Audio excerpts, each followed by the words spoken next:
Good evening and welcome to the September 23rd, 2020 Gilderland Central School District Board of Education meeting. Would you all please silence your cell phones and rise for the pledge? Allegiance to the flag of the United States of America and to the republic for which it stands, one nation, under God, indivisible, with liberty and justice for all.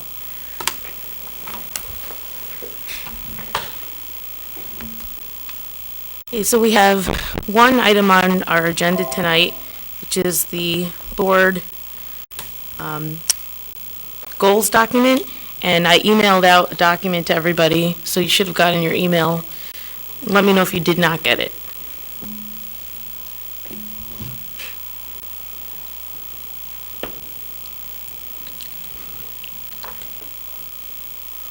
So I think everybody added notes in the Google Doc. There was probably several pages of notes, and I think if we took them all, there'd probably be at least 10 goals, which I think is a lot. So I took the ones that we focused on most from the last probably year's discussion, and I put them into this SMART goals chart. So maybe everybody want to take a minute to look it over. Any questions or comments?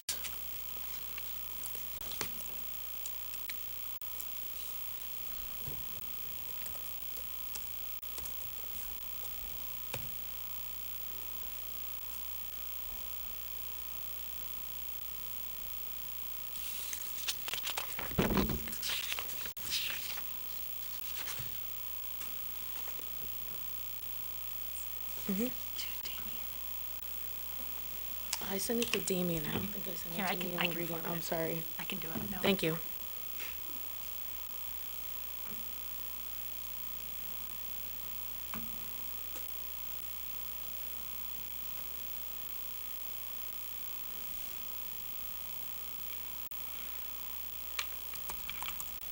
My plan was to just go through page by page and see what your feedback is. And I have some comments on the first page, and I know we talked about this last time and not having some specific metrics that hopefully the district office team could help us come up with.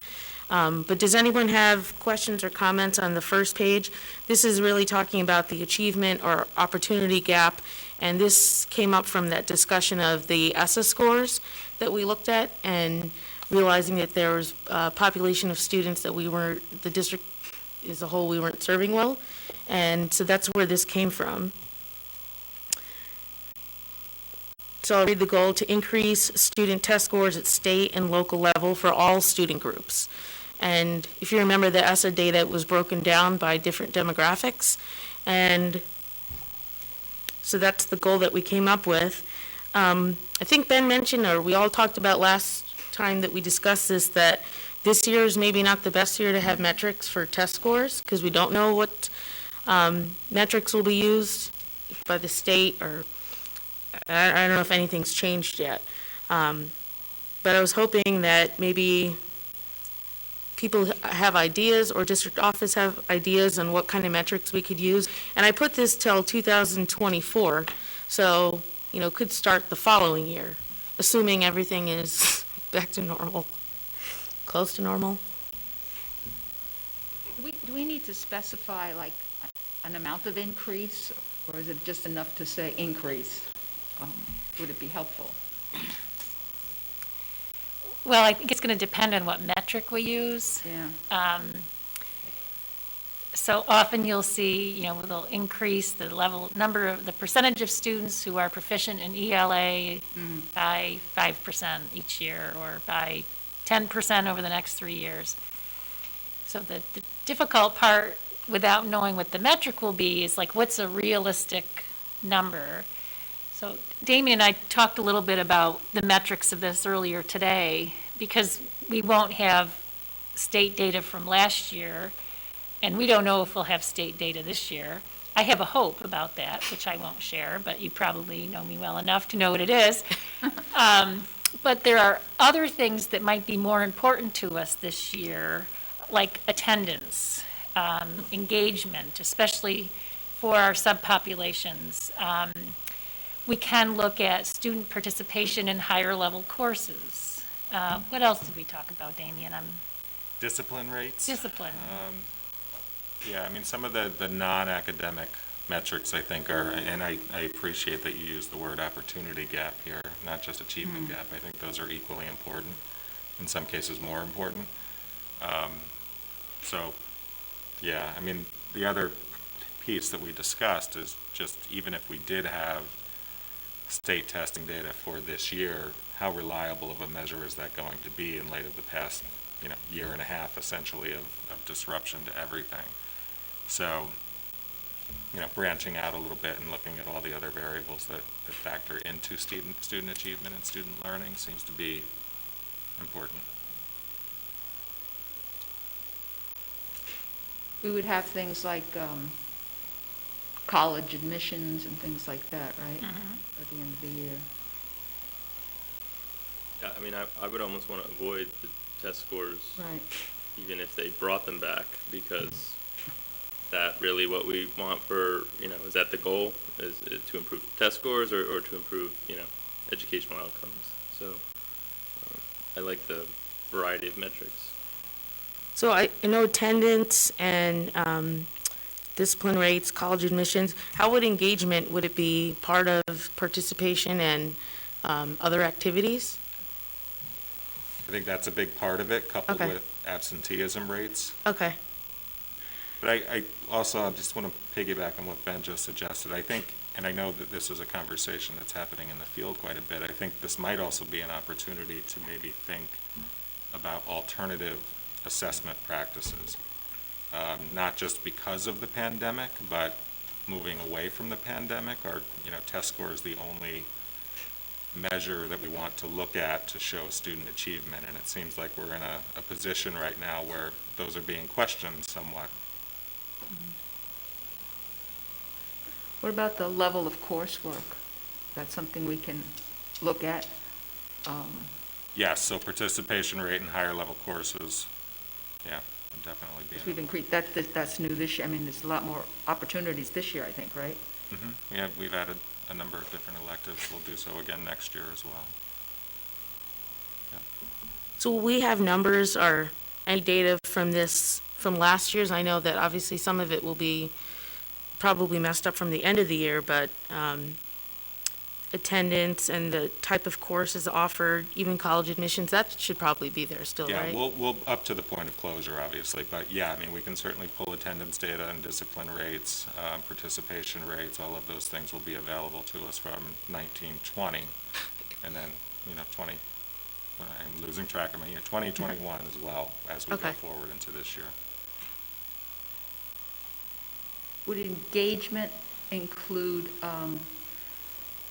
involvement with clubs or teams and Certainly could. other ways that students have reached out to become active? Yeah, I think anything that provides some metric around student connection to school and remaining connected to school, I think is open for us to take a close look at. Okay. What will teachers be doing in terms of assessment with students this year? Well, What's the advice that you've it's, given? let me start with the elementary level. I mean, we're doing our absolute best to administer our benchmark reading assessments, our benchmark math assessments. Of course, we have some students who are in person, some who are remote. It's definitely a challenge right now.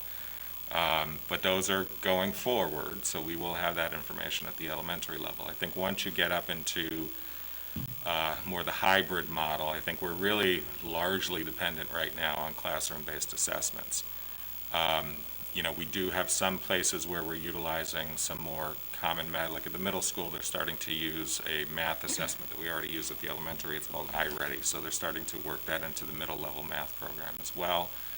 But it's hard. I mean, it's difficult right now because you have kids in so many different places, and in some instances they're working with multiple teachers, and it's hard to kind of package that into one particular assessment program at this point. I think we're learning as we go. I'm hoping that we're going to, as time goes by, be able to put our finger on some things that we think are reliable in light of the many variables that are influencing what we are or are not able to do with assessments right now. We have no word from the state as to what their plans are. No, not yet. I haven't heard anything. Well, the official word is there is no official word, which means that, policies and procedures that are established are in place because last year they were waived explicitly. But if I can editorialize a little bit, we have so many large urban centers who are 100% remote. It seems to me to be a heavy lift to ask those school districts to put their students through the paces of 3 through 8 testing and Regents exams. That's just my humble opinion. I mean, I'm in agreement too. Just to take the science regions, you have to do 1,200 minutes of lab. And I know that's pretty difficult space and remote and what counts. I think that part actually has been waived. I They've think given flexibility with that, yeah. Like some virtual But stuff. even so, Well, I mean, you have to also ask what is it really going to tell us, I think is a big question. And at the monumental cost that it takes to run statewide assessments too, so. Damien or Dr. Wiles, is there an academic committee or group that's in the district that would be talking about alternative assessments? And would that be too much of an ask? And I don't know if you've already started discussing that with that group. But We haven't really in earnest started discussing that yet. I think we've been so focused on just getting the school year up and running. But I know it's something that has crept up in a number of conversations that I've had with instructional administrators and others who are just looking at it and, starting to wonder, is standardized testing really the end-all be-all, especially considering that we right now are not relying on it, and are we at a point in time when maybe we should be thinking about some different models going forward? And I've always kind of thought we should be thinking about some different models going forward, but now there seems to be a little bit more of an impetus to do so. Yeah, I think in policy a couple of years ago, we read an article about I don't know, it was about zeros and what they mean. Yeah. And I think probably now, like you've mentioned, it's been talked about. So would that be something we could add as a goal, is to start the discussion of alternative assessments? I know that obviously is really on the district and it would take a lot of time, but like you said, if everything has to be kind of reconstructed and we're talking about goals anyways. Yeah. Would that And go on, I just wanted to add, it's going to take a lot of professional development as well. Really. would that be going under the first goal, under the M column? To begin to look at, find other types of assessments that might work better for us? That might be a goal in itself. Yeah, I think it would be a separate goal, is to start looking at models of alternative assessments. And then, metrics would be like discussions, maybe at their meetings, their committee meetings for that, or starting to just look into professional development that's available. And obviously, some of that takes resources, so just the start of it, I think, would be, So it's a separate goal. yeah, I think so. Okay. Do you see it as a separate goal, Damien, too? I think so. Okay. I do think so. It's a goal to just get to the measurable part of the first goal. Yeah. Well, we used to have alternative, I mean, back in the '80s, we used to have alternative assessments, and we had And then they portfolio got consumed assessments. by and standardized assessments. Right. Yeah, right. The pendulum swings. It definitely, you hang around long enough. you get hit by the pendulum. Oh, I've been hit a few times. So I'm wondering, given the light of this conversation, if we need to rethink the wording of the specific goal itself to increase student test scores, Yeah. Yeah. but I don't know exactly what to. Well, that wouldn't be a goal for this year, because we don't have scores. No, but it could We be, could reword it take and- away test scores and levels of engagement. And then we could list the things that we talked about. Yeah. Participation, engagement, Attendance. attendance, Levels of discipline courses. rates. I think the overarching goal, Yeah, rather than specifically pointing to test scores, is you're aiming to increase student achievement for all groups of students. And all of those things factor into their ultimate achievement. Right, those would be the metrics. So instead of using the achievement. words test scores to increase student achievement, Right. Would you also want to add engagement and engagement? I was going to say engagement next, yeah. Seema, do you want me to update the document with what we're talking about? Sure, I can take your notes and my notes, put them together. Thanks. And then under M would go the different areas to look at. Attendance, level of courses, discipline rates, engagement, college admission. So what I can do is take Rebecca's notes and my notes and update this Yeah. after, and then So we all probably, agree that that's where we're going. yeah, and then bring it back to DOT because they might have like the correct language for certain things as to how things are measured. Kelly, were you going to say something? Yeah, I think it might be worthwhile to have a separate goal, alternative ways to measure achievement. Like, I feel like we can break that out just as a goal. So I think it would take a significant amount of, I mean, it's something we might be able to achieve within a year. Easy is kind of reach out to other school districts, reach out to other professional organizations that might be able to assist just to, because it seems like everybody wants to get away from test scores in general, and we could take advantage of this time. So, I mean, why not make that it's a measurable thing? You know, we could maybe, it doesn't need to be a 5-year plan. We could have one that we could knock off the list by the end of the year of look into this. And then, I don't know how we would, I know it's new. I know it's not, we haven't thought about, or we haven't like, it's kind of a new goal coming out of this discussion, but I think it's worthwhile to pursue because we don't have the answers. Yeah, well, it moves us further in terms of evaluating our students and away from just these things we've listed. It really moves It towards seems what like we're a goal talking in about. itself, is learning. If we're all Yeah. kind of agreement that test scores maybe aren't the best way to do it, it seems like a goal in itself to Identify better. identify a better way to measure achievement other than test scores. I know, A measurable thing? Yeah. well, I think so, under the topic of close achievement or opportunity gap, I think the two goals then, right, would be to increase student achievement and engagement. And then the second would be to Identify, initiate looking into alternative assessments identify, or identify alternative Develop. assessments, develop. develop. Alternative assessment models. I mean, there could be two. They're Would we be at the point of related. developing them, you think, or identify and develop, or how? Well, I'll caution you around It's the a lot to development. jump to. It's a lot, and Considering what they're it's- doing now. You know, it's a lot, and it's also not universal. So when you think about assessments in various disciplines and subject areas, you know, it's not really a singular conversation. It's a conversation that might have a universal concept behind it, but then you have to apply it to particular disciplines. So it's not going to be a quick, What would be a reasonable expectations well, I think in the future, In over my the mind, course of a few in light years? of everything that's going on, I think it would be reasonable to initiate the conversation and initiate some professional learning opportunities around assessment practices. You know, the products of that, I think, are kind of a second phase, because you need that foundation to be able to engage people in that conversation with some understanding about, you know, what we're talking about, so. Yeah, I think if we, think about time bound, like that's going to take years. But if it hasn't officially Gotta or start. formally been discussed, and this seems like a good time because of the alternative setting, People are going to be looking for. yeah.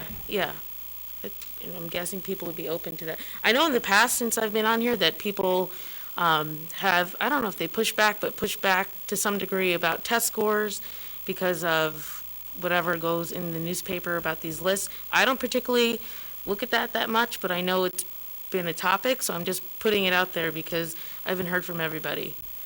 And maybe everybody agrees, I'm just not used to this. I think test scores, I think they need to stick around, unfortunately, just because of colleges. Like, they need to evolve first before you're saying no.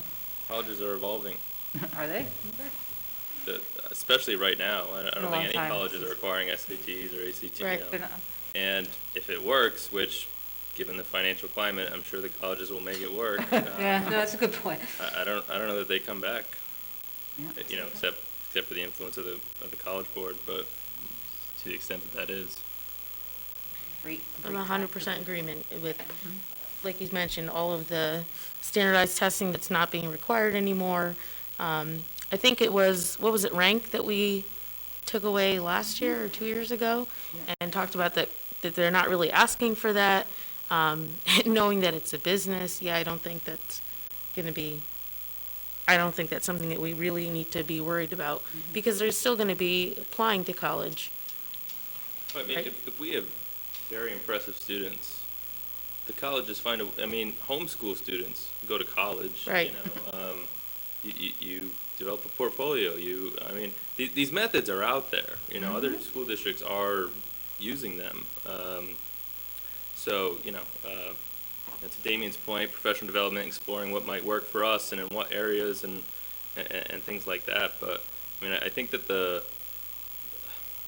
inertia of the educational, you know, establishment, you know, changes slowly, but I definitely think that, like, this particular change started 10 years ago, and you know, the pandemic has certainly accelerated it, but it's been there, and I don't think, if you don't know where I stand on this issue, you know, you don't know me, but, you know, I think this is an opportunity to kind of, you know, join that movement towards, you know, away from standardizing children, you know, so.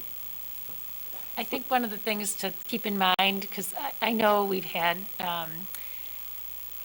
comments from community members sometime about our ranking as a school district.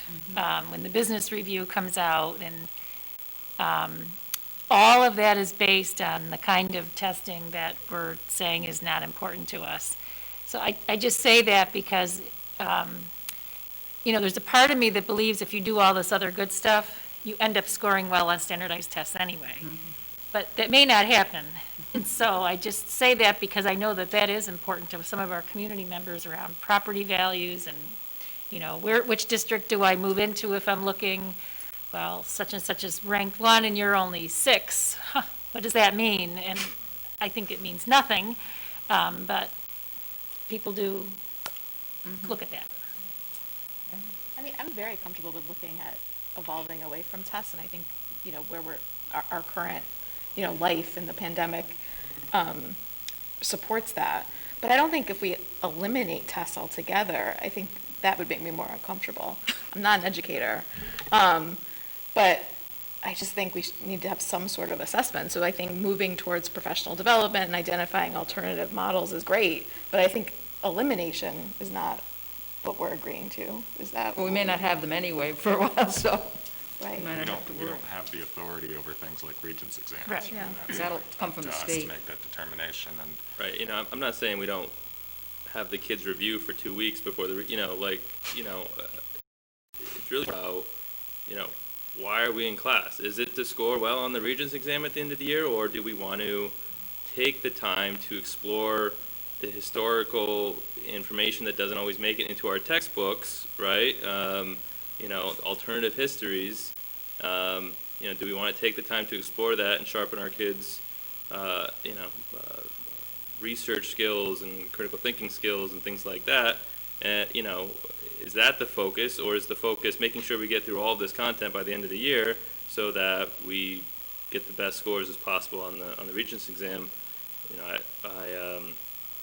I'm not suggesting that we try to get rid of standard, you know, tests at the end of the year, but you know, so much has become about the test.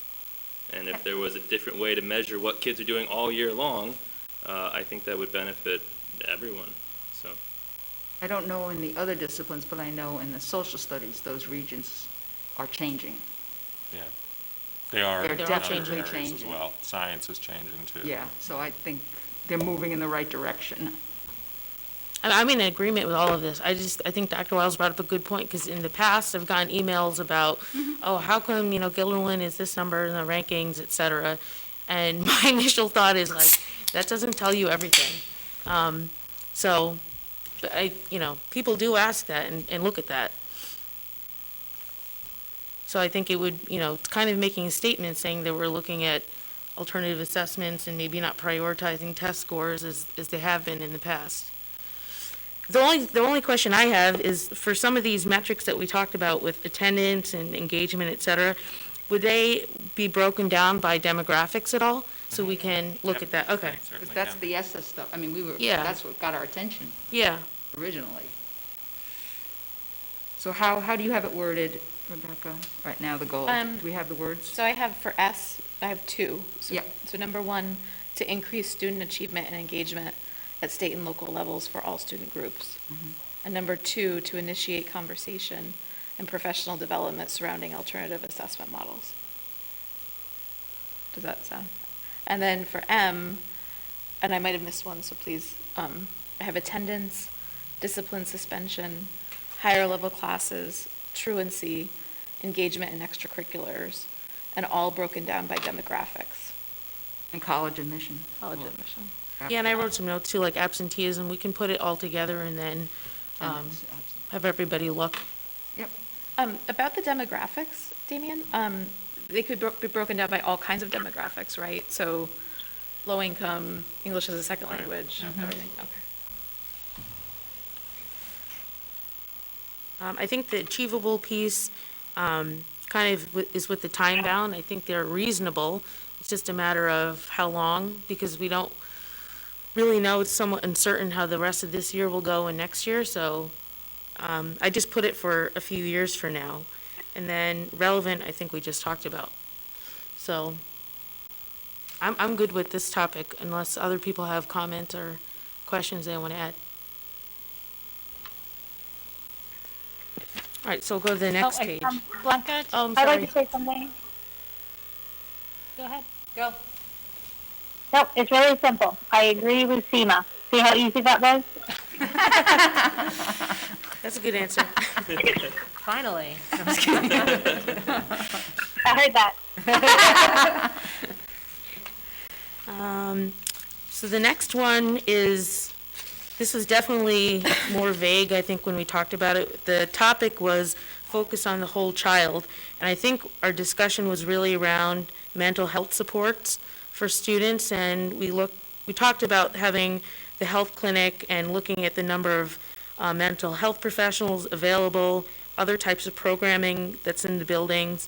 Like I know Sources of Strength is one that's already there. What other ones are available? And is there a way to assess student mental health at large, district-wide?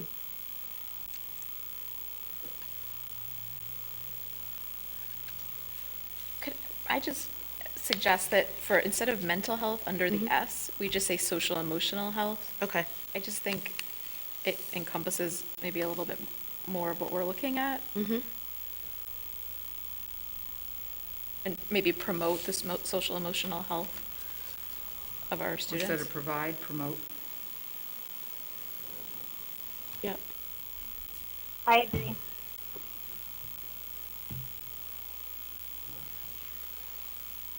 Seema? Yes. I don't know where this particularly fits in, but one of the most important things that I've read that a child needs is at least one adult in the building that they feel close to. And I know different districts have tried to achieve that in different ways, but if somehow or other we could include that in this whole, I think, idea of focus on the whole child, that each child would have a mentor, an adult mentor in the building, that they, are comfortable with, that the mentor gets to know the child, says hello to him in the hallway, feels personally connected. Yeah, I'm wondering, because I don't remember if it was here or read it somewhere, where the administrators would put up the students' names and people would look at the wall and kind of pick off the students who they do know and then see what students are left and make sure that they make that connection with the students who are left up on the board. So I don't know if it's probably, something is probably done, I'm We've done assuming. that here. Like that, yeah, so just to do something like that and to make note that it's intentional. To have that one adult connection.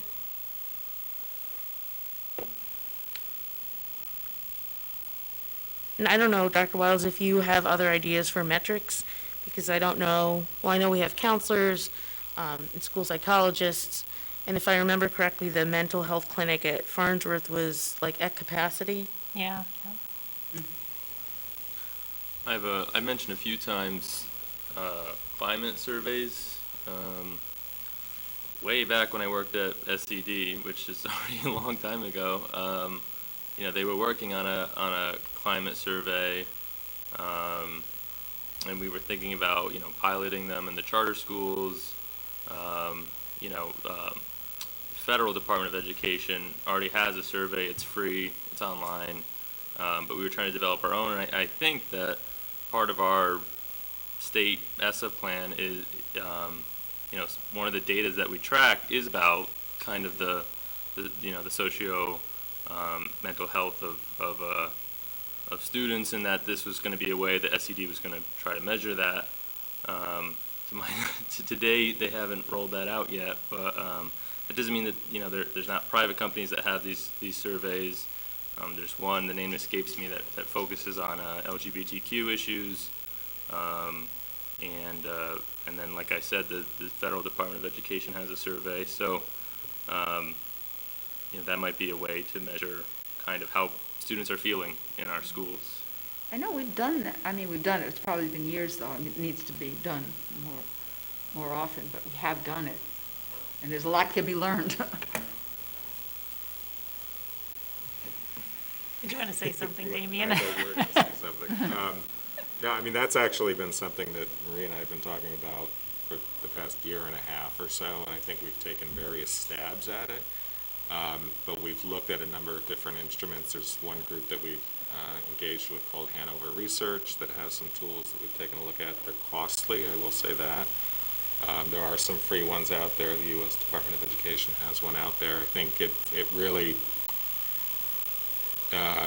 it boils down to, I think, what it is that we want to get out of it and how extensive we want it to be, because the U.S. one I know is very lengthy and it's a pretty massive tool. So, and also if we are dependent on something that's free, we're not going to get the analytics behind it. And that's really the important part of it, I think, is you can get the responses, but if you don't have the analytics, you really don't know what those responses are telling you. So I'll just put that out there. Can I say something? Sure. Okay, I don't know how we could get this information, but I would like to propose that we find a way to see how many students are bullied or how many incidences of bullying are reported. I don't know if we already capture that. Yeah. But we talk at great length about how truancy is an indicator of problems in the home sometimes, or, an issue that will impact your grades. But have we considered that truancy can also be directly related to bullying? So I would like to look at absenteeism and quote-unquote truancy and tardiness and all those things, because I really feel like they're associated with bullying, and that experience is exactly what we're talking about. But again, I don't know what the answer is. We collect that data annually. So we have to complete and submit to State Ed two reports. One is around DASA, and then the second is around what's called the Violent and Disruptive Incident Report. So all of our data around incidents of bullying, harassment, assault, if that comes up, all the various things that we would be concerned about gets reported to State Ed every year. I can pull that data for you at any point if you'd like to take a look But at I'm it. wondering if Blanca's No, I believe you. more interested in the quiet ones that they don't come to our attention. Okay. And only by asking the question anonymously, we might get at Yes. some of the issues why kids don't Yeah. come. Yeah, absolutely. Right, and Thank that you, Gloria. Yeah, I think that would be helpful if there's a way to have an anonymous opportunity.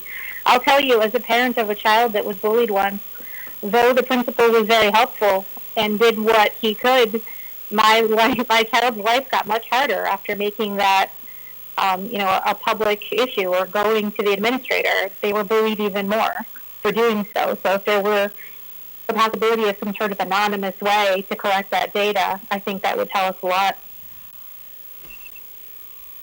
Ben, were you going to say something? Yeah, it was just, Damien made the point of, what are we going to use the data for, and I think Blanca answered it. I mean, we want schools to be places that kids want to be, you know, that relates back to our first goal about achievement and you know, and so, you know, like Marie said, we've taken some of these steps. Last year, we sent out that survey to the middle school and high school, you know, I think it was, you know, I feel appreciated when, you know, I feel valued when, and then of course the high schoolers, all top 10 answers were, you know, ironic, you know, sarcastic, and you know, I think that that's a red flag, you know, that says a lot, and about, you know, what we need to do to make school a place where they can answer that question, you know, genuinely.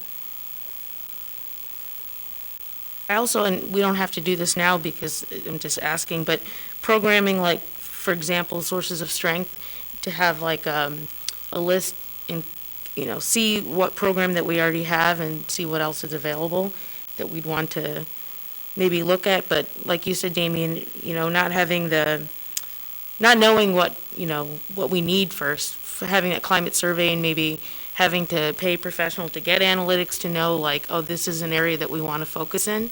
And then thinking about programming, I don't remember what else is, what other programming is happening. I just can't remember. But I know that when we do the budget, these are things that will come up, and it's easy to align when we're saying that this is aligned with this goal of social emotional health.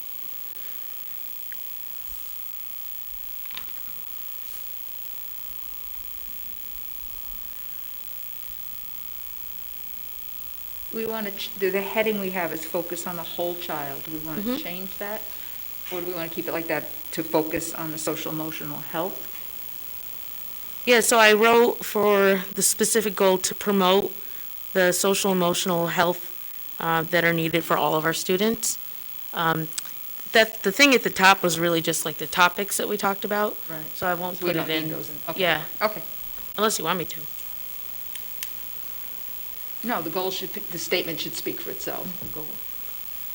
Now, Seema, are you adding either anything about bullying or about that each child would have at least one adult mentor under the goals?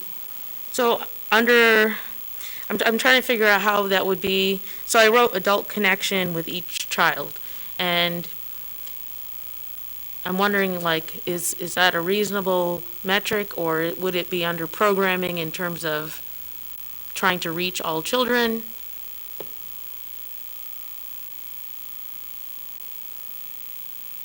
Because the way you were talking about it, Barb, made it almost seem like an advocate, like every student has some kind of like advocate Would in the have an building. adult connection, be it their bus driver or, you know, the janitor, administrator, head of a department.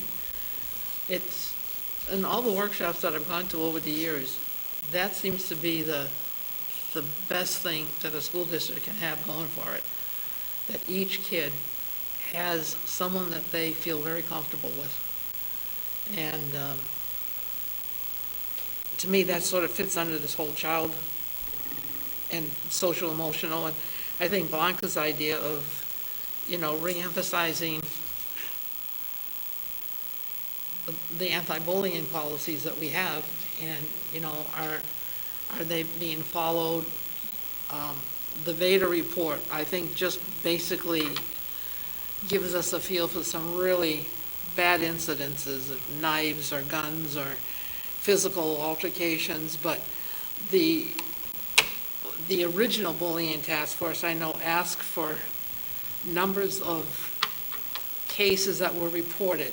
They may be minor, they may be major, but I don't think we've ever over the years gotten that kind of information. In other words, somebody reports to the principal that my child has been bullied, and where does it go? That's really the DASA data. We get that every year as well. Yeah.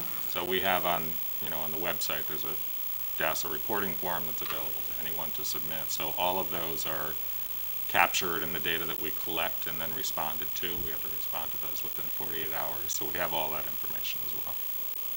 But if somehow or other we could sort of compare school A with school B with school C. Are there differences because of population, poverty, education of the parents, or whatever? My recollection of the Veda reports is that we had very few incidences, and we know that isn't the case in real life. That, when they've done the national surveys, when you served on that original task force and we got that stuff, good 25% of your kids reported that they had been bullied in school. And then we went through about a 2 or 3 year period where there was a real emphasis in the district, trying to capture this and prevent this from happening. And then over the years, other things have sort of risen to the top, and we're not emphasizing it as much. And I think what Blanca might be asking is, is there more that we could do? Have we crested, or is it still going on? My feeling is it probably is still going on, because kids are kids, and they have to learn.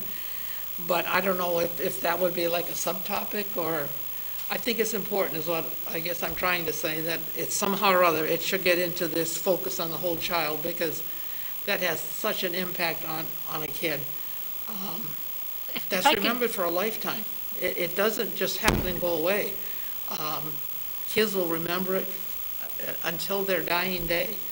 So I don't know where you want to fit it in, Well, but I think it belongs there somewhere. Under M, under that column M for metrics, it refers to programming, and such things as, bullying is listed specifically. There might be other things we want to put, but it definitely is there. That's something we want to look at in terms of what's happening, to get the metrics. Right. How widespread is it? What are the issues? Where are the issues? And then what's being done to address them. So I think that it's there. But what I'm saying, it should be under S as well, as the first thing, closing the achievement gap. We had sort of two things under S, to increase student achievement, and then alternative assessments. But I think that bullying fits under social emotional health. Okay. I do, but if you Okay. see it differently. I think this points to the need to do a quality survey where we can ask does. questions about, have you been bullied? Have you witnessed Yeah. bullying? Do you have a connection with a particular grown-up in your building? Is it a teacher, the bus, whatever it is? So I think we should maybe go back, because I agree. Yeah. I think that would give us the data we would need to know, so then what do we need to do to fix it? Because Right. now we're kind of getting solutions ahead of problems. Right. Find out what the problems So, I mean, as a goal could be to promote blah, blah, blah, et cetera, like we wrote, and the metric would be to look into and to start creating this climate survey and be inclusive of talking about what Barb mentioned with the adult connection, bullying, whatever else that we just talked about. And it sounds like you guys were already thinking about this. Yeah, I think let's go back and look at the free one and see what the back of that is in terms of the analytics. But, maybe we want to go back and talk with our friends at Hanover again. Maybe there's a pandemic reduction sale. discount. Well, I know a lot of these vendors are hurting Yeah, because, true. people aren't doing that kind of research. 'Cause they were just trying to open. So my inbox is full of vendors wanting my attention. So maybe there's some opportunity there, because it would help us get that Yeah. bigger picture across the district of how are our kids feeling about being in school. I mean, you might want to reach out to state ed too. I Yeah. mean, they have one. It's, I saw it once upon a time, but. It's getting the metrics from it. Once you give it, will Right. they help with that? Right, but I mean, hopefully they would have a formula to, Yeah. I'm just thinking like they might have a resource that they're not ready to roll out, Right. especially Maybe we could given pilot all it. the pandemic stuff, that, maybe we can say, hey, do you mind if we pilot this, or, something like that. Meanwhile, we're using the data for our own selfish, greedy reasons, so. Yeah, I think having that one metric of having the survey would be reasonable too. I mean, it would take probably a couple years to like gather or whatever, and because I know that's obviously the safety and the staying open is the priority. Yeah, we should put that as goal number 1. Staying open. Stay open till June 20, whatever. And then, I didn't write this, Barb, but I'm going to assume that, when things get back to normal, another metric could be to look at school start time, or keep that in mind or something. Okay. Well, Social emotional health. Yeah. Yes. Well, and I think that start time and then, a trusted adult, those are strategies to achieve this Right. goal. The social- I don't know Right. that they're necessarily Goals a goal Right. or a measurement. I think that they're effective strategies that will help us achieve our goal once we kind of, establish a baseline from which we can improve from. So, Yeah, not a separate goal, but, right, to be another metric that we're looking at that it's not something that, especially after having done so much work before for it, that it's not that, we're not going to look at that anymore. I think another metric that kind of falls under social emotional health is substance abuse, particularly, in adolescents. And that's something measurable, right? Like it's a objective thing that we can measure. Kids are suspended for substance abuse, right? So that would be in the suspension data. Yep. So again, it's just sort of an easy thing to measure. And we could look at that in terms of risk factors. I think we actually, the county does I can't remember what they call it, but like a risky behavior survey, and we participate when asked, and it seems to me we've done that, maybe in the last year or two. I'll ask Mike Piscatelli, because we would administer it to high school students, and it asks those kinds of questions. Great.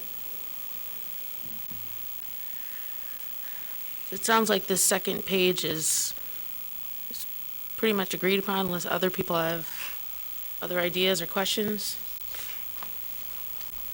Okay. So we'll go to the third page. This is the diversity work that we talked about. So I put 2 goals here. The first one was one that we've already talked about, was to create a standing committee with 3 or 4 board members, and asking for letters of interest from the community. I like Ben's idea of maybe capping it at 10 at the most. It's hard to get that number where you're inclusive of people, but actually trying to accomplish something. There's too many. And each year, if there's more interest, we can rotate and let other people participate. And a measurable way, a way to measure it, is it created? Or do we have the individuals that we need on the committee? I know we've gotten emails before of people who are already interested, community members. I had a teacher email me, and I think that's reasonable, relevant, achievable. What you guys think? I think 10 is too small a number, but only just because if we take up 3 or 4 spots, and we've got community members, parents, staff, administrator, we're going to have people that want to be part of this, so. And I think our other committee that worked, the safety? facilities committee, Oh. that's usually got, 15 to 20? Neil? Our facilities committee, what does that usually have? 15 We or were so? probably in the 15 Yeah, that's what I thought. range. But I think we need to have a larger group than 10, just to, So, if I can just flesh out my idea, for those Sure. of you who didn't see it in the doc, the thought was that, equity, anti-race, those are just so big that I don't know how we create an effective charge to a large group for that. And so my thought was form a standing board committee, equity committee, whatever you want to call it. They can develop their own charter, and in that kind of determine what their membership will be, 10, invite administrators, students, community members. And then each year, the committee will pick areas to look at. The history curriculum, the code of conduct, professional development, kind of like how the audit committee chooses different special areas to inspect each year. And then the committee can call a task force for that issue. and invite all, the community in to discuss, code of conduct, dress code, whatever it might be that they want to focus on. And then the task force would make findings, recommend it to the committee, and then the committee would bring it to the board.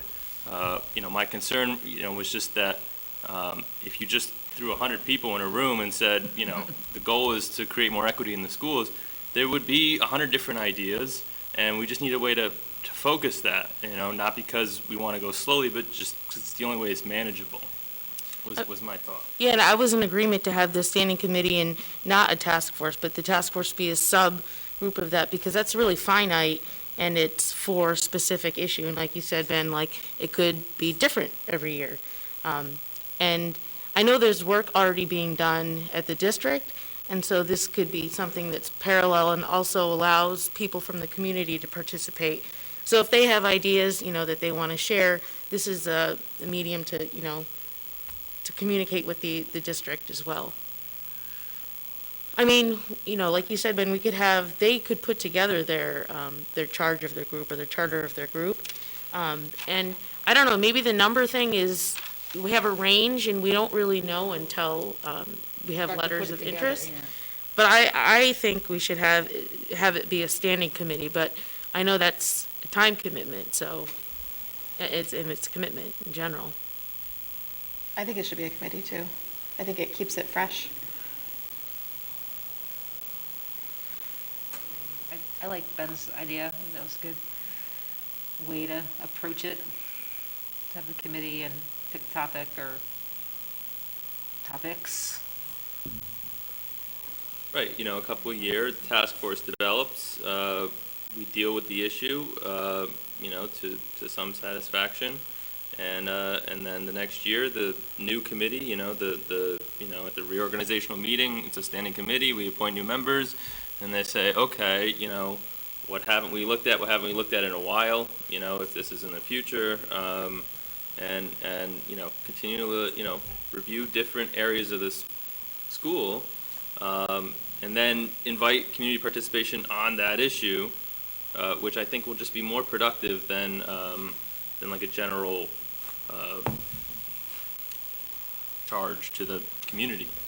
Yeah, if it makes sense, I know Damien and Marie were there, I don't remember who else, but in the fall, that group met with us and they wanted to look at the social studies curriculum and see what other things they could add. That would be a way, instead of, they could bring that to the group and the group would decide, is this something that they want to focus on this year or maybe look at next year? And obviously whoever's involved in that in the school district would be involved too, so. Would we be looking at this standing committee similar to, like, the audit committee, which has community involvement? Right, Yeah. yeah. And So we look at that, Yeah, right, if 10 people is too little, the committee can yeah. Right. come here and say, all right, well, we're going to change our charter a little bit and add a couple, we realized we didn't have representation from this community, we'd like to add it, and we just change the charter of the committee. Or if, they have 15 people and it's too much, they come They to don't us and fill they those, say, yeah. it's unwieldy, and it just allows that kind of flexibility while keeping it core and right in front of us, the whole time, every meeting, so. yeah, and Yeah, I like the idea of keeping it seeing it as a standing committee that takes on issues one by one as it needs to, as it determines, or the board directs. I think that we should also give opportunity if a student or a couple of students that want to be involved in this, because I don't think the rest of our committees have any students, but, this one, I think, really would be relevant and important to have students. And I imagine that there's probably some students interested. Am I imagining it, or are we hiring an equity officer? Was that in the budget? No. It's Not- a different, I may have been a different organization, okay. No? I Never think we mind. talked about that once at We one did. meeting. Well, Okay. somebody took on some of the roles. An existing staff member has Okay. taken on, or administrator, I believe. I'm not sure. I think that was data privacy. Yeah, Okay. that was the data privacy Right. more so. Okay. We've batted it around. Yeah. I will say openly, I still think it's a critical Yeah, position. it's going to have to be. Well, if we ever I mean- hire an equity officer, then they should be on that They'll head the committee. committee. Yeah, I think we did talk about it in one of our remote meetings, because I said, you know, that's fine, but that's not the only solution, because that's where, like, diversity goes to die. With one person, it becomes a silo. But maybe this is where that committee could start, you know, the work, or looking into how that piece would fit in with the rest of the work being done. Yeah, it was just somebody that's more trained Focused on at, it, yeah. Focused on that. focused on, well, and has I'm assuming has a little bit different training on equity other than reading a couple of books that I've read, you know, or, or, you know, most people have taken a I think peek at it's it. also, it depends on how you define the position too, but I think, number one, I think we shouldn't use the word officer. No, We need a talked different about that. title for that. It can't be an equity officer, that's No. just not. So I think, you know, part of it, at least in my mind, is that this is a position which circles back to the first goal as not just someone who's looking at data and that kind of stuff, but also is there as an advocate for students. You know, goes back to Barbara's point, it's just another person that's, you know, not an administrator who would be doling out discipline, but it's someone who's a safe person for, you know, students of color to go to, or students who are feeling in some way marginalized. They have a place where they can go and get the support they need and the advocacy they need. So I think, you know, we have to define it to be what we want it to be, but I think it circles right back to the first goal too.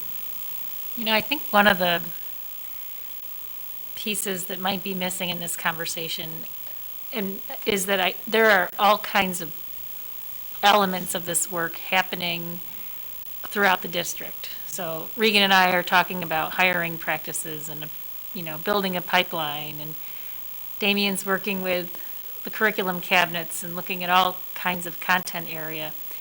Amy Haralchek is leading a group at the high school to talk about how we become an anti-racist building.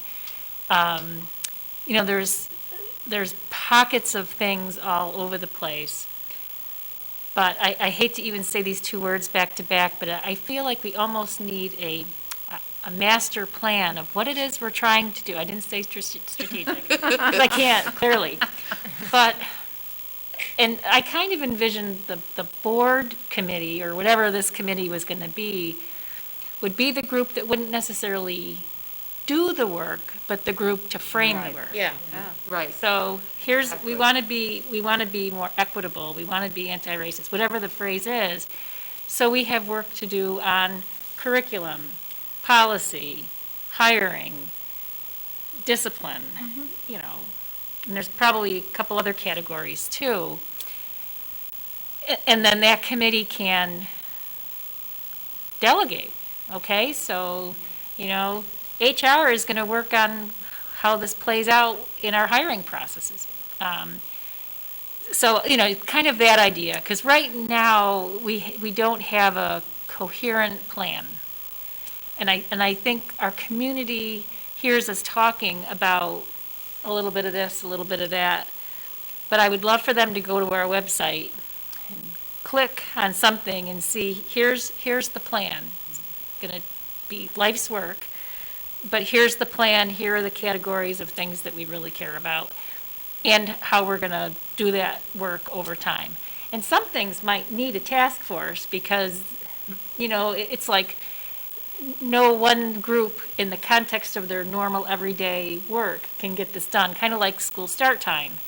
We couldn't just say to 5 people, go figure this out, although that's exactly what we did to open school, but that's another story. But, you know, there probably are parts of this work where we need a task force to say, we're just going to dig in and figure this out.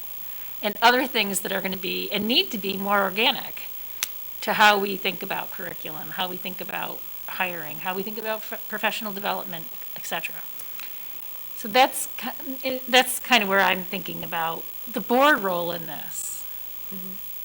I think that's a great idea, Dr. Wells, because I know we talked about the hiring piece before, and there was, you know, articles written about trying to recruit, you know, teachers of color, et cetera, but that's all stuff that's not technically our job, but we say that is important, but it's too big it's too big of work for us to really focus on, but to have a standing committee that looks and kind of is all-encompassing of that. And I don't know, do we need to vote to have a standing committee? I don't remember. I think yeah, and I think we should do it right away. I mean, I think we should flesh the wording out, and then at the next meeting, form the standing committee, get the letters out of interest. Then our goal would be done. Well, at least get the That's my committee goal. started, because there are people in our community who have indicated an interest, they're waiting, and we've been putting it off a little because we've been overwhelmed right now with the start of school reopening. But I think October 6th, we can form the committee and then put out the letter. I know we've done this before, so we have some models. Get the letter out, we already have some people that are interested, and start putting the group together and let them get working. As I say, I think that's a great idea to do that. 'Cause having the committee as a board committee to be like the central repository for all of the information that's going on during our committee briefs, Report. that's a great opportunity to be like, Amy's doing this, and this person's doing this, and this person's doing that. We could just have a monthly report of what's already happening that might ease people's, thoughts that nothing's happening, because we know so much it is. It's just a great, instead of going to a web page, just go through, find all the stuff, be like, hey, I talked with, XYZ, and this was their initiative for the month, and this is what happened, and it'd be like a student report that we hear. I think it's a great opportunity to just collect the information. Yeah, that's a great point, Kelly, because work is already being done. Yes. So it'd be highlighted for people. Highlight it, to highlight, it was like a group to highlight what's already being done in an organized way, and maybe provide some more direction, or, this person's already working on this, maybe you two should work together, or something like that. Barb, did you have your I question? just wanted to jump onto Gloria's idea of increasing the 10. If we already have 4 board members, that only leaves 6, and if you want students, administrators, even on this steering committee, I think I'd expand it a little bit, and not just leave it to that 10-person body, but bounce it up to 12 to 15. Then your task force could even be bigger, because your task force is going to be broken up into, maybe you're going to do this segment of it, and you're going to do this segment, but I'm just a little uncomfortable with the 10. Well, I'm not saying 10 is a magic number. What I'm trying to say is that, it should be smaller than everybody who wants to participate, because we'll have hundreds of people there. So, I think there's no magic number. And my point with this structure is that, someone quipped, the goal would be done.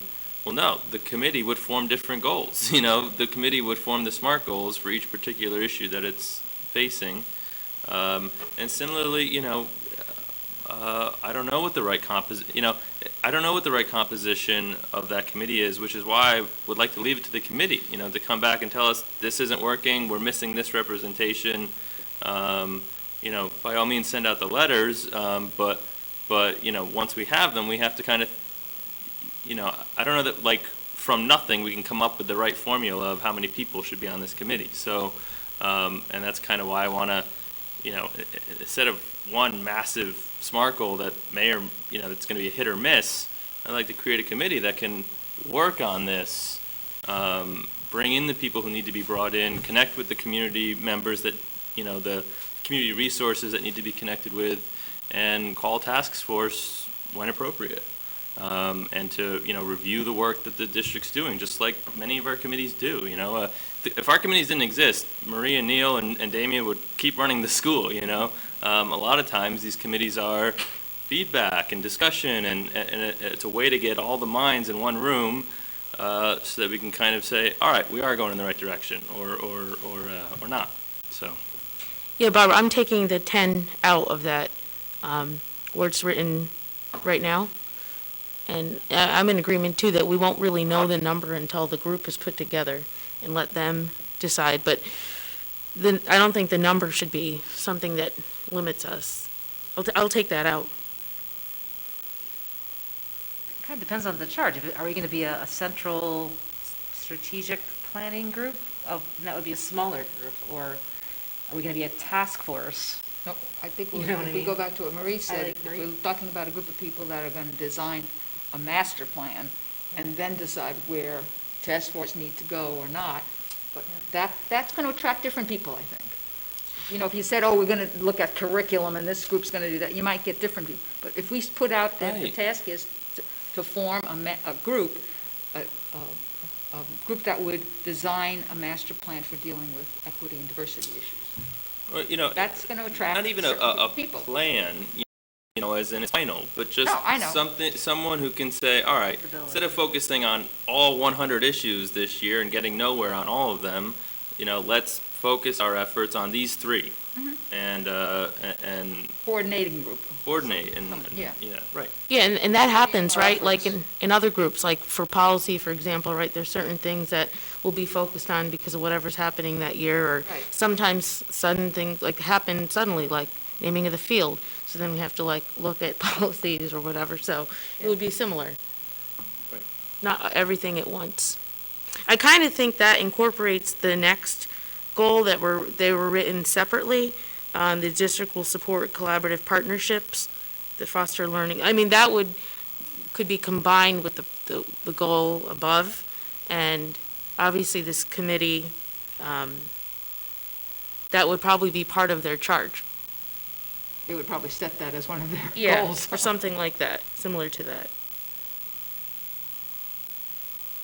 Yeah, I just think that's the first step because it's so big an issue, you know, like we could sit here and come up with 50 SMART goals around equity and inclusion and diversity and, it's overwhelming and to just make it manageable, not to control the process, not to, steer you know, not even really to steer the ship, but just to say, all right, well, we can't do everything. This year we'll do X and figure out the best way to do X and then you know, not to do all the work, you know, not the committee to do the work, but to, you know, say to Marie, all right, well, this, you know, your staff should focus on X, or we need a task force for Y, and it, you know, keeps it flexible, alive, evolving as, you know, like Seema said, things come up. You know, it'd be great to have a standing board committee that we say, hey, can you take a look at this and figure out how we should approach it, you know? We may get data from, if we do some sort of a climate survey or something, that impacts how that group of people thinks about things. Yeah, and I honestly think like just forming this group, putting it together by the end of the year is reasonable, and it seems like this has been like a long time coming. Like we've been talking about this over and over, people have reached out, and, you know, now we have the time to do it. So I can draft something together We can vote on for the that on- October 6th meeting, but I'll send it out before so you can, you know, wordsmith whatever you want. And we'll combine these two, I think.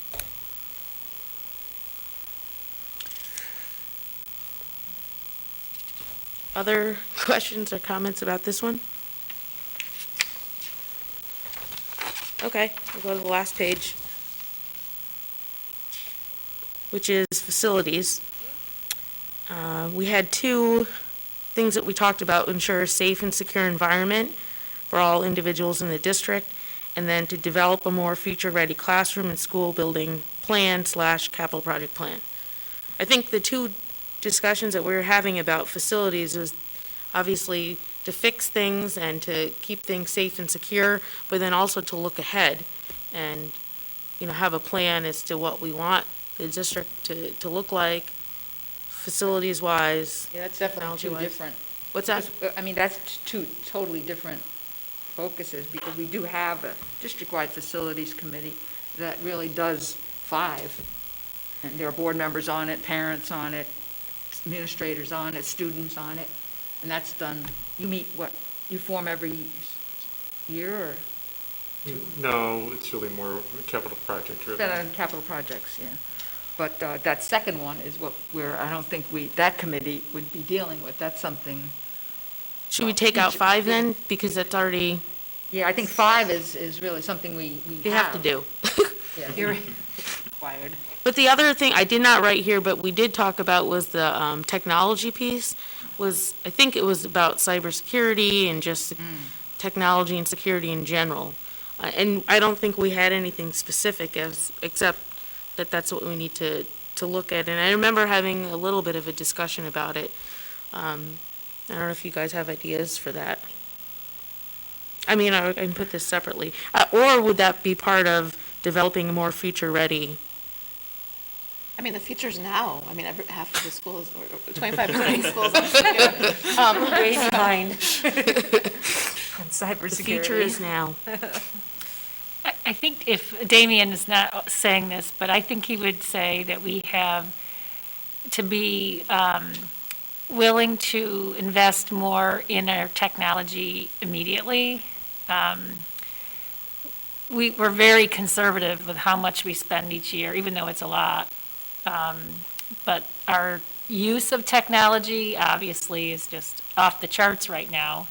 And the need to replace devices and maintain our infrastructure is a heavy lift. I mean, I'm saying that now, I guess it's a foreshadow to the budget in a year that's going to be tough, but Well, it's also a timing thing right now, too, because we really have no other available funding streams to support technology. So smart schools, done. bye-bye, that's pretty much done. So, what we did typically prior to things like smart schools was we always wove it into capital projects, at least the significant infrastructure upgrades and those kinds of things. So I think going forward, we have to be really strategic about, the cybersecurity thing, I can't understate that. I mean, it right now, if there's ever a time when the world is ripe for hackers and all kinds of things going on, it is now, and we're already seeing it, across the country. There have been districts that have been shut down because of ransomware. We haven't been hit, knock on something, but many districts have. And we would be, I think, very much regretting not recognizing that and responding to that, because it's a very real thing. But then, there's the classroom component too, and what we're doing there, and, I think that's also a very important thing. So basically, I want it all, but, Do you see that fitting under something like a goal 6, that being future ready? Yeah, I mean, I think just going back to the last capital project, Yeah. similar to the conversation we just had, and we essentially put together a task force to look at a future-ready classroom and Right. start to develop what the critical components of what that would be. And unfortunately, that got Right. pulled from the original draft of the capital project, but, the exercise of that work and the conversations around that work was definitely happening. We probably could have been a little bit more aggressive in maybe the promotion of it and the communication around it, but, Now, Damien, was that a separate group that met, or did it, yeah, that was a group that I Okay. led. It was kind of a Subcommittee. I was wondering if it was a subcommittee of of the facilities. facilities committee. So, I pulled together a bunch of teachers, and, we had a group that worked on the side and then presented back to the facilities committee and put together a plan of, the critical components that we wanted to see in our classrooms, which included technology and, some furniture, different types of furniture, not the traditional types of furniture, but, yeah.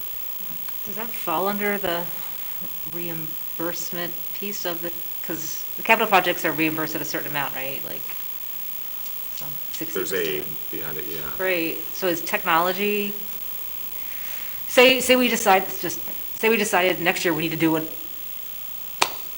a capital project because we are not even close to be future ready, or now ready. Say we have to, I don't know, There's- $20 million. there's Is that reimbursable if Yeah, I mean, Technology there's bit of what's it? called aidable hardware. So Aidable, that's okay. basically what we budget annually in our budget is the aidable hardware line. And that's where we get most of our replacement devices and things that are really for classroom and instruction. Like Marie said, we've always been very, very conservative with that line. I mean, we are probably at the low end of comparable sized schools and what we budget for that. And we've been able to make do because there have been some other funding streams available, but it's going to be harder going forward for us to be able to do that. But you do get aid back on that, as well as instructional software, aidable software. Yeah, those are the two pockets. They're not large pockets, though, of money. So really, when we're talking about these types of things, we are more along the lines of a capital project where we are able to recoup also state aid as part of that But it's hard to do with those smaller it's a per pupil allocation, basically, and we do get maxed out on that on an annual basis. So this, any goals we've set in here, we're really going to have to work through our facilities and off there as will we have a facilities committee this year? We won't have a, We don't have a standing committee or plan to go forward with any capital project. we are? We do not. No, we do not.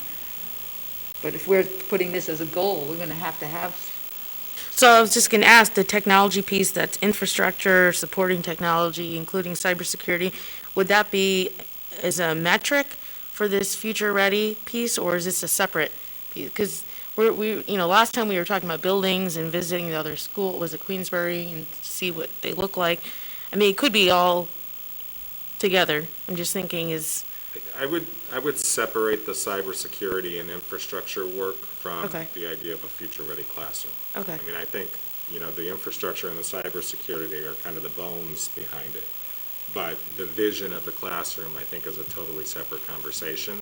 And I think that's the conversation that's going to some degree, guide what we need to do for infrastructure. So if it's something where we need to have, greater bandwidth, or we need to have, different types of connections in our classrooms, then that's kind of informed by the vision of what we want to do in our classrooms. you've said you've had these kinds of discussions with the group you set up. Do you feel that obviously we didn't get enough support behind it, but how would we proceed if we wanted to move forward on that? Would we get that conversation going again? Yeah, I think we need to get the conversation going again. There are new things all the time that Would we do it through which groups? Cabinets? Would we do it through? well, I think that's probably a facility. So when we get to a point of thinking about another capital project, I think that's likely the time when we'd have to think about that, because that's not something that we would feasibly Right, be able doing to our- pull off as part of the general budget. Right. But the visioning piece, I think, is important to start looking now at, what are we preparing for and what's the potential? Yeah. What do we want to create when we have the opportunity? And there's a lot of legwork that goes into. Yeah, I would think you want the vision first, and then, okay, now it's time to move on it, but. Yeah. And to sell it. And to sell the Exactly. vision to the community. Exactly, Yeah. That's where we fell short last time. exactly. I would agree. I think they need to get, So I'm wondering if this year needs to be that kind of a year, defining the vision, doing those visits, if we can this year, maybe over the next 2 years. I don't know what we're going to be able to get done with the pandemic going on, but getting out to schools, talking, seeing, Yeah, creating the vision of what we see it being look like, and then if we're ready to move, we can, maybe the year after. This might be exactly the year to start talking about, like, the funding of a cybersecurity Oh, yeah. initiative. It's right on people's minds. I mean, every We've single been day. able to do some things this year already. We've Yeah. implemented some new systems around cybersecurity, which, are definitely helpful. But I think it's one of those areas that you're constantly, because there are constantly new threats and attacks and things. It's just a constant. I feel like it's easier, at least for people that have children in school or work within the schools, it seems like a no-brainer. Like, they're going to vote for it because they are feeling the pain every single day. And they Yeah. know the risks involved in the cyber firsthand. It's just trying to, the other bit of the other stakeholders of. Okay, I know you said, Neil, that we put the facilities committee when we're ready to do a capital project. So what would we do now as we're thinking, the pre-facilities committee, the earlier, what would we need to put together? like a vision. I think And a we can visioning always committee, a future. reconvene the group that worked for the last capital project and start looking at Yeah. some next things. I think, I think there's an overarching question that's immediately going to come up, and that's, what is school going to look like in general? Yeah. And, so I think the conversation is inevitably going to be different than what we had a year and a half ago, 2 years ago, whatever it was, because there are so many other things about just what is school right now. So, but we can certainly re-engage those folks and. Can you re-engage, can you bring other people in? Yeah. I think that would be a great idea. Barb, did you have something? Yeah, I just had a question. Couldn't we not have as sort of a goal, a report from your committee, as to what they thought at that time was the future-ready classroom? We did one already. I mean, we can bring it back out, but we did a report on it. You did it in the context of the building project, but I'm saying just as a refresher for, if this is a goal, maybe that could be one of the things that could be done. Yeah, I mean, it sounds like it started before, and then we obviously had to stop. So a goal could be to develop a future-ready vision, or vision, however you want to call it, Can it be for modified? facilities. I mean, people are going to thinking differently now. Exactly. But I think maybe by the spring, if some thinking goes on, we could get a picture. I mean, our picture's going to change as we move forward, but. So I know that Seema mentioned Queensberry, who were able to pass a huge capital project. They began with a large group of people talking about what they hope for their school district in the future. So I think that's wise, because ultimately we need to have a lot of people say, okay, we're willing to support a capital project. And we're several years out from a capital project. Right. I mean, we still have 2 more years of the one that we're in.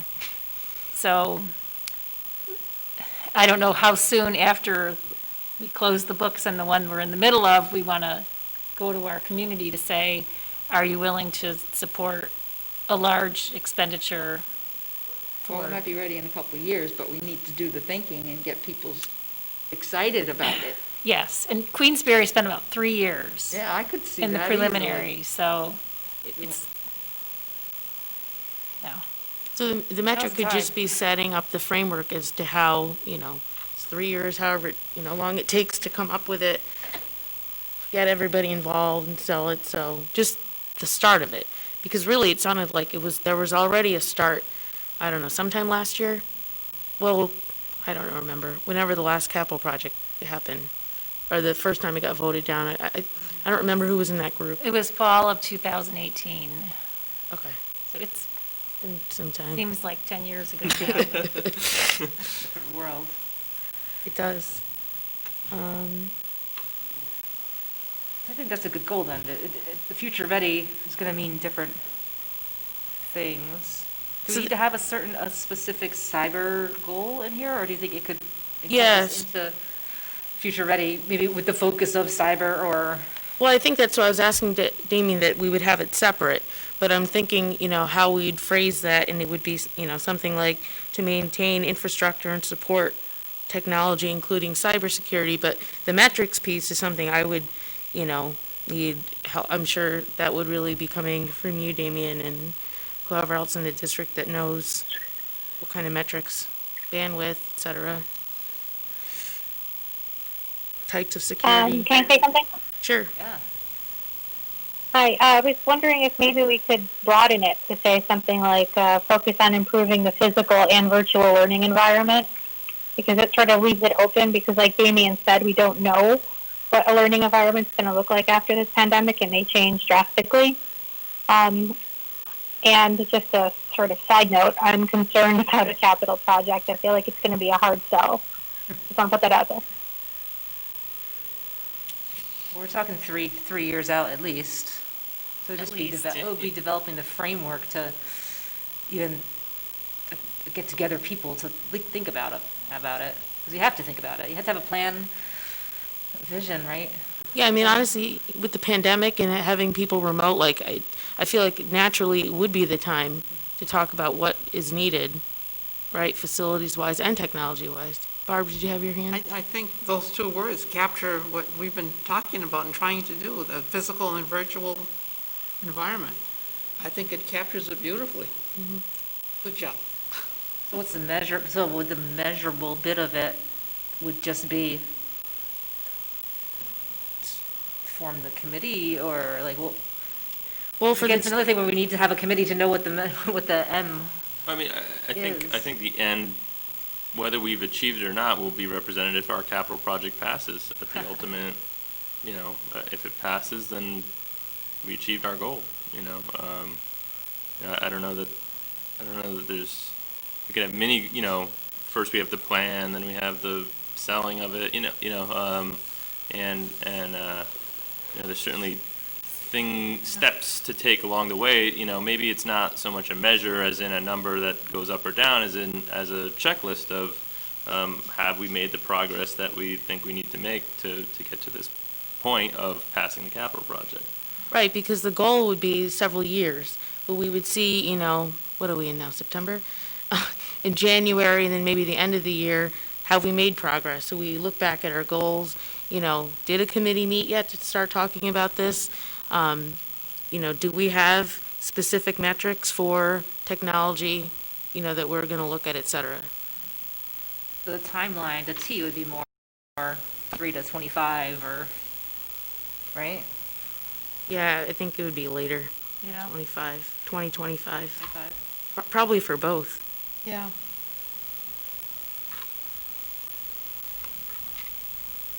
But, if we didn't have these, I think it would be more of a problem. I mean, these are issues that we're going to have to deal with anyways. We're going to have to still do a budget regardless every year. At least we have like working goals that we're looking forward to, and it makes sense. This is supposed to, spending money on random things that come up. And I think that was missing last time with our capital project was, through no fault of the district, but it got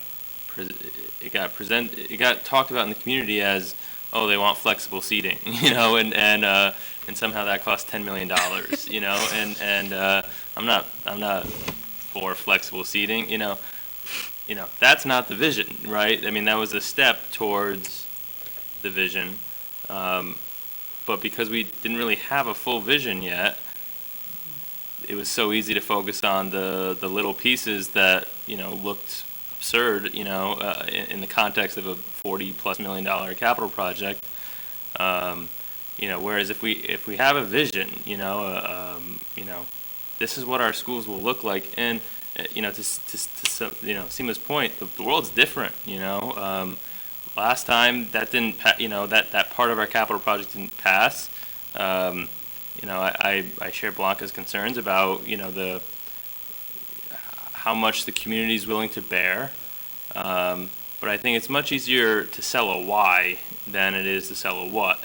And if we have a vision and we're selling the vision, the capital project follows from that, and people get why there's flexible seating. They get the why of it instead of just this is part of the capital project. So The shared vision piece.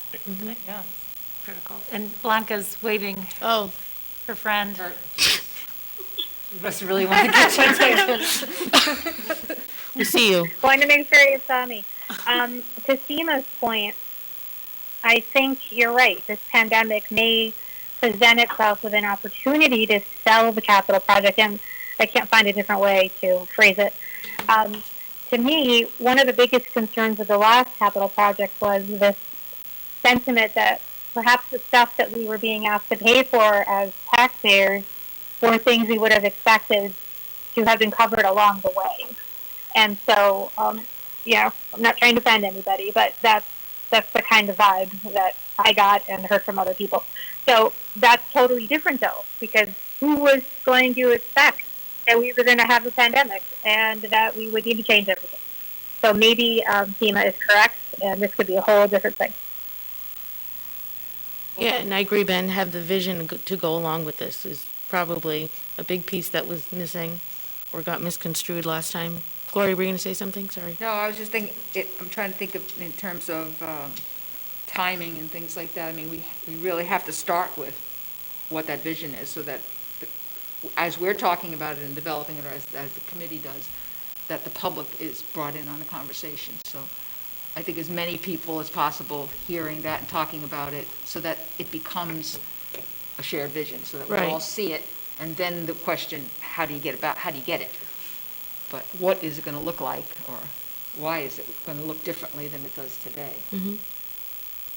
Kind of along the lines of Blanca's point, I think before I was on the board, I had no idea how budgets worked in the town. Like, 2% tax cap, yeah, but there's just no way to do these improvements in a budget. Yeah, it's $100 million, but it's down to like the gnats, you know what, and I need a new chair. You can't get a new chair. There really isn't, it's just not, I feel like it's not built to do any kind of anything. You have to have these capital projects if you want to, not have, Grow the school, the ceilings fall in on you. So it's like an education piece, it seems, as well. I certainly didn't know anything about it, or how that worked, so I'm learning, and I'm continuing to learn about it. There's just no room for anything extra in the budget, especially with a 2% tax cap that doesn't even account for inflation, so, in salaries and things like that, so it's challenging.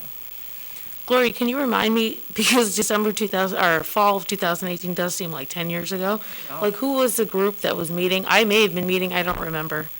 I remember Meeting on, for talking about the capital project back then. Was it? Or was it with facilities? Yeah, it wasn't a board group, but it was, I Yeah. think Judy facilities. yeah, committee. Judy's our representative on the Okay. facilities group for us. Okay. But I'm trying to think of how do we, for this year, what can we accomplish this year? Can we break it down a little so that we don't get to June and say, oh, we didn't do anything on this? How can we, Damien's offered to start pulling that group together sometime this year maybe and start the conversation again, or seeing what that looks like now. And maybe we can use that as a way of having maybe a district-wide, a community, when we can meet, a district, I guess we could do it virtually too, but to share some of these ideas over the course of the year so that people begin to think, differently, because everybody, only has what they went through in school as their frame of reference, or maybe their kids. So to be pushed beyond your boundaries and see things. The only word of caution I'll put out there, though, is right now, people are Yeah, up to here. yeah. And No, I'm not saying tomorrow. I know. I don't know what's gonna be like. I think you just have to give us a little bit of room to Oh, read the absolutely. room, because, we have people who are Right. at But even the if end of their somehow rope. during the year, maybe next spring, we get some conversations going. Yeah, I mean, I think timing is everything. What have we learned from where we've been at? And Yeah. what can that learning inform Right. as we right. move forward? Maybe that's the start I of think it. it's really important right now. Maybe a thought exchange down the road a little bit. Yeah. Not intrusive, not a meeting, anonymous. What does future ready mean to you, or? Yeah, something like that. I mean, the future for people right now is what am I doing tomorrow? Oh, my Yeah. God, Just have I to be know. honest Believe with you. me. It's not, people are not looking Yep. 5 years down the road I right know, now. It's I know. how am I going to survive tomorrow? Yep. And we just have to acknowledge that, and Right. when the time is right, we engage people. But if I ask people today, I'm not going to get anybody wanting to talk to me about anything the future right now. So, Yeah, if anything, maybe just reflect from this year. Yeah, To exactly. take that going into the Exactly. future. that's a good way to approach Yeah. it, I think. Yeah. Do you have something, Ed? Okay. So I think those are the four main topics, and it sounds like we have a little bit more solidified goals now. And there's that working document you can always add other things to. I think this is a reasonable amount. Probably this is a lot. Yeah, if we could And- get this nailed down for the next meeting, maybe, just so we have something to work from and Yeah. not be so fluid, constantly being fluid. I don't know if I ever was on the board when there were goals. So, do we want to vote on them to, to say that these are the goals that we're working on, or just keep it on here as a discussion? I Get think a update. resolution is appropriate, If we Maybe, want the district to respond. Notify. We should, as a group, come together and resolve to pursue these goals. And then we can be back to them all the time, when we're making decisions. Right, I mean, they're general, budgeting. we're not directing No. people to, to Damien's point, and Right. I'm sure Marie's concern, But these are you know, things. the timeline's it remains flexible, but to just put it down as, all right. What's this is- important to us. This is what's the priority, you're right. I agree, Ben, because I know that the board is rotating, and so there could be different people, but if this is kind of established as, oh, this is what was agreed upon, there's a trajectory for it. And then, for the committee piece, like you mentioned, Gloria, I'll try and wordsmith and put that together so that we can actually vote on as a standing committee. It's really exciting, because that's something we could accomplish, in Yeah. 2 weeks. Say that we did something. Yeah. So any other comments, questions? There's nothing else in the agenda, but if you want the board sharing ideas. What was I supposed to remind you of? There's something about the meeting, or no, the book. Oh, the handbook. Yes. We have a few suggestions for some changes in the handbook, not anything major. I don't think there's anything going to be putting a stop on things or a red flag. But I was wondering how we wanted to proceed. I can get the changes to everybody. We can, as a committee of the whole, look at the changes and just say, okay, we'll make them, and then get the new copy out to everybody. Or we can send it back to either communications, which began the project, or another committee. There's no rule that it has to be communications. But it can go back to a standing committee to say, you look at the changes and bring back your recommendations to us. Yeah, Barbara. I think the way you did the first batch, if just give us one or two a meeting. There's not very many changes, so we Right. could probably do them pretty quickly. Whatever. Yeah.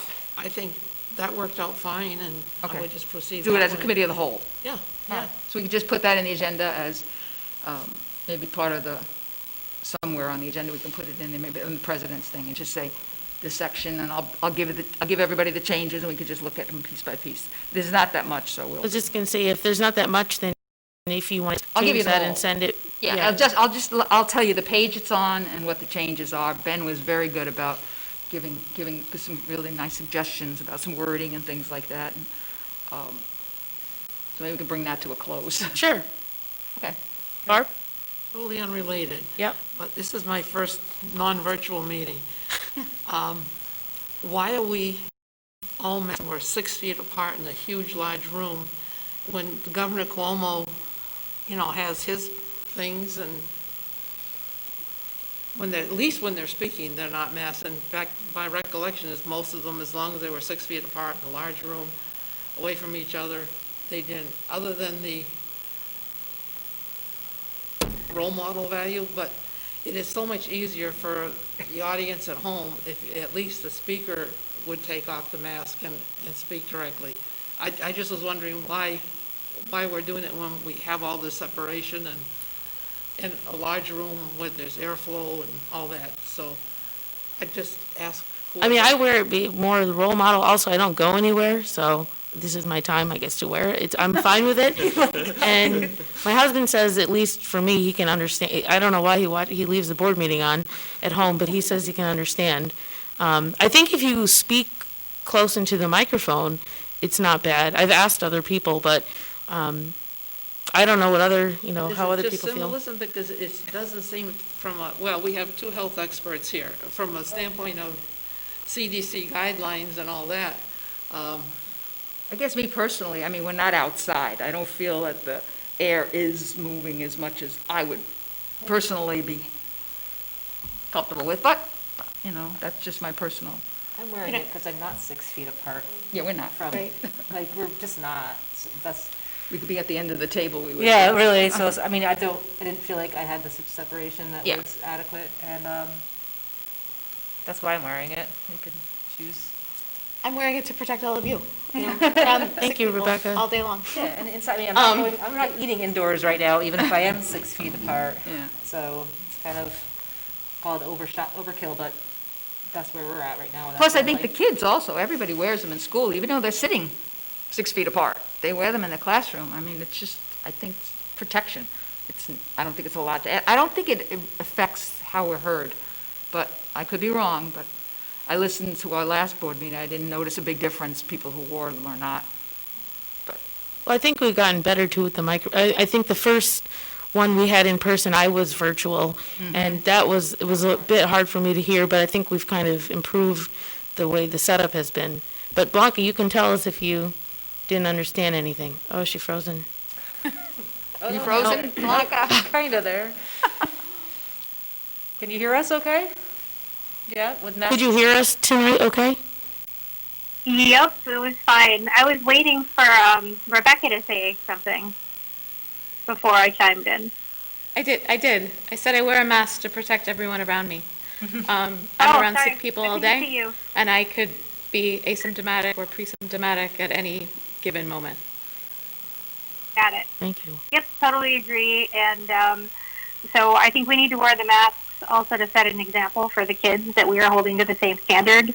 And the safest thing to do is to wear a mask and be 6 feet apart, not one or the other. Okay, any other issues, ideas, or sharing? Okay, so can I have a motion to adjourn? Barb, second Kelly. All in favor? Hi. Aye. Passes 8-0. Thank you, everybody.